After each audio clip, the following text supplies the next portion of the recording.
Salam uşaqlar. Bugün yenə də test toplumunun təzə suallarından, sizə çətinlik yaradan sualların asan izahını verəcəm.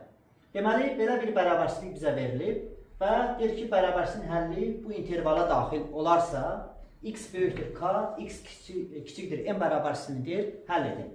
Bu intervaldakı, bax, bu 2 və 6, bu çox ədlimliklə nə edir? Kökləridir. Yəni, x1 burada nəyə bərabərdir? 2-yə, x2 də nəyə bərabərdir? 6-ya. O zaman biz v türündən yaza bilirik ki, x1 üstəgəl x2 nəyə bərabərdir? K. x1 vurulsun x2 də nə olacaqdır? M olacaqdır. Qiymətləri yerinə yazsaq, k tapırıq burada neçə? 8. M neçə tapırıq? 12. İndi yazırıq. X böyükdür. Nədən? 8-dən. X kiçikdir 12-dən.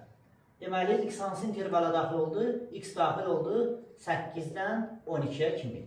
Bizdən də bu intervala daxil olan tam qiymətlərin cəmini soruşur. O zaman nə olacaq? 9 üstəgəl 10 üstəgəl neçə? 11.